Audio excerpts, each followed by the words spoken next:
அதே போல பவுல் சொல்லுகிறார், 1 கொரிந்தியர் 7:12 பார்க்கிறோம், நான் தான் சொல்லுகிறேன். நல்ல கவனிங்க, நான் தான் சொல்லுகிறேன். இதுல மேட்டர் இல்லை, அடுத்து வர்றதை கவனிங்க. கர்த்தர் சொல்லவில்லை, நான் தான் சொல்லுகிறேன், கர்த்தர் சொல்லவில்லை. ரொம்ப தெளிவா பவுல் சொல்லுகிறார், ஸ்டேட்மெண்ட் கொடுக்கிறார். அதே 1 கொரிந்தியர் 7:25 வருகிறது, கடவுள் கட்டளை இல்லாமல் என் அபிப்பிராயத்தை சொல்லுகிறேன். கடவுள் கட்டளை இல்லாமல் என் அபிப்பிராயத்தை சொல்லுகிறேன். 1 கொரிந்தியர் 7:12 அப்போஸ்தலனாகிய பவுல் சொல்றாரு, நான் தான் இதை சொல்றேன், நான் தான் இந்த வசனங்கள் எல்லாம் சொல்றேன். இது கர்த்தருடைய கட்டளை இல்லைன்னு அவர் சொல்றாரு, என் அபிப்பிராயத்தை சொல்லுகிறேன் என்று சொல்லுகிறார். இது இறைவேதம் இல்லை என்பது நிரூபணமாகிறது அவருடைய வாதம். இது ஒரு வாதமா? இந்த வாதம் தான், இவங்க சொன்ன இந்த வசனம் தான் இறைவேதம் என்பதற்கான ஒரு ஆதாரமா இருக்குது என்பதை புரிந்து கொள்ளுங்கள். எப்படி நாம் அதை சொல்றோம்?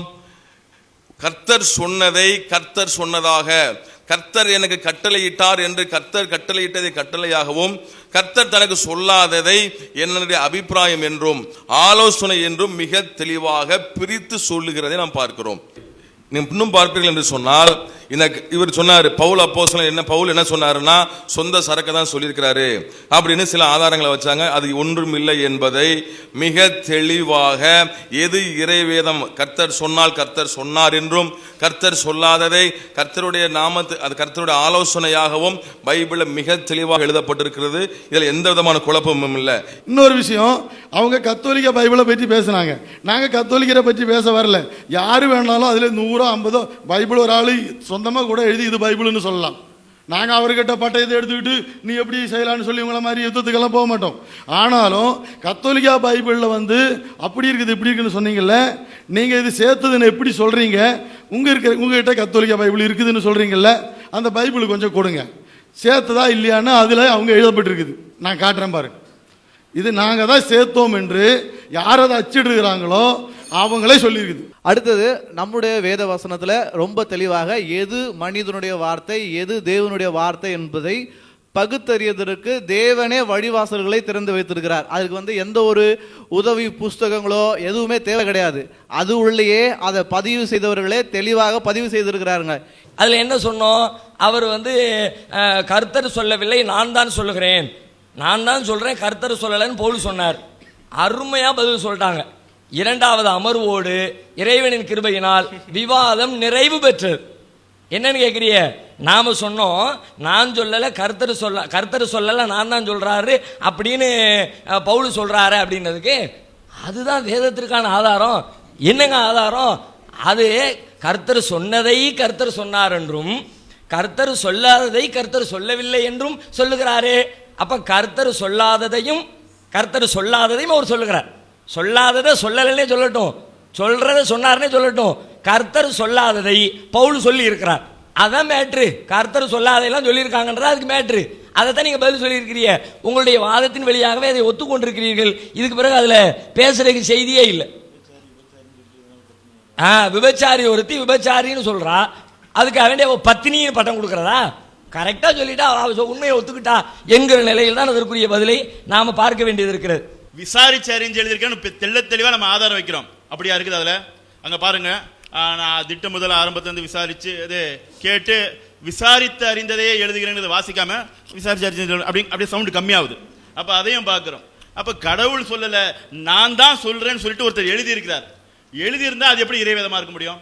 இல்ல இதுல என்ன இருக்கு? அவர் சொன்னது தனியா, அவர் சொல்லாத தனியா இருக்குது. அப்ப கடவுளுடைய வசனத்தை காலில் போட்டு மிதிச்சாச்சு. ஏன்? நான் உனக்கு கற்பிக்கின்ற வசனங்களோடு ஒன்று நீ கூட்டவும் வேண்டாம் குறைக்கவும் வேண்டாம். இருக்குதா இல்லையா? உபாகமம் 4வது அதிகாரம் 2வது வசனம், 12வது அதிகாரம் 32வது வசனம், இன்னும் அநேக இடங்களில் இருக்குது.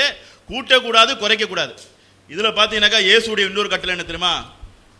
எழுத்துடைய ஒரு உறுப்பு அழிந்து போவதை பார்க்கிலும் வானும் பூமியும் அழிந்து போவது நலமாயிருக்கும் இயேசு சொல்றார். அப்படியே பாதுகாவலர்கள் அதை தூக்கி அப்படியே ஓரமா தூக்கி போட்டாங்க. இருந்தா என்ன, பவுல் சொல்றது இருந்துட்டு போட்டுமே, இவர் சொல்றது இருந்துட்டு போட்டுமே அப்படின்னு சொல்லிட்டு கலந்து இருந்து இறைவேதம் இல்லை என்பதை தெள்ள தெளிவாக இவங்க நிரூபிச்சிட்டாங்க. அவர் சொன்னது நல்ல கருத்தாவா கெட்ட கருத்தாவா 2வது இருக்கட்டும், கடவுள் வார்த்தைக்கு ஈக்குவலான வார்த்தையா பவுலுடைய வார்த்தை? அது சொல்லுங்க. ஆமாங்க, பவுல் சொன்னதை எழுதியிருக்கு, கடவுள் சொன்னதற்கு ரெண்டுமே எங்களை பொறுத்த வரைக்கும் ஈக்குவல் தான் இந்த சபையில சொல்லட்டும். பவுல் என்பவர் அவர் தன்னுடைய சொந்த சரக்க உள்ள இறக்கிட்டாரு என்று சொல்லி அல்தாவியவர்கள் முதல்ல ஆதாரம் வச்சாங்க. ஆமா, உள்ள இறக்கி இருக்காரு தான், யார் இல்லைண்டா, அதான் உள்ள இருக்குல்ல, இருக்குதுன்றது தெரியுதுல, அதனாலதான் அது இறைவேதம். இப்படிதான் நிரூபிச்சுட்டோம் சொன்னாங்கல்ல இறைவேதத்தை, இப்படிதான் நீங்க நிரூபிச்சீங்க. பவுல் சொல்லுகின்றார், என்ன சொல்றாரு?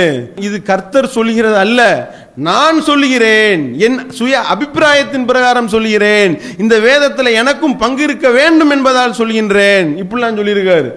இதெல்லாம் அள்ளி போட்டு இது இறைவனுடைய வேதம் இல்லைன்றதுக்கு இதுவே மிகப்பெரிய ஆதாரம் இல்லையா அப்படின்னு கேட்டவனையும் சொல்றாங்க பாருங்க. சுப்ஹானல்லாஹ், இது இறைவனுடைய வேதம் தான் என்பதற்கு இதுதான் ஆதாரம். இது ஒரு ஆதாரமாகும் அப்படின்னு கேள்வி கேட்கிறோம். ஆமா, இது வேதத்தில் எழுதியிருந்தாலும் இது கடவுள் சொல்லல, நான் தான் எழுதியிருக்கேன், அதுலயே எழுதியிருக்கல, அதுதான் வேதம்ன்றதுக்கு ஆதாரம். இது எப்படி வேதம்ன்றதுக்கு ஆதாரம்? வேதம் இல்லைன்றதுக்கு தான் அது ஆதாரமாகும். இந்த மாதிரி உங்களுடைய குடி தண்ணீர்ல சாக்கடை தண்ணி கலந்துருக்குங்க, ஏங்க இப்படி சாக்கடை தண்ணி கலந்துருக்கிறது சுத்தமான தண்ணியா? இது சுத்தமான தண்ணி என்பதற்கு இதுதான் ஆதாரம். சாக்கடை தண்ணி கலந்துருக்குன்றது தெரியுதுல்ல கண்ணுல, குடிப்பீங்களா நீங்க?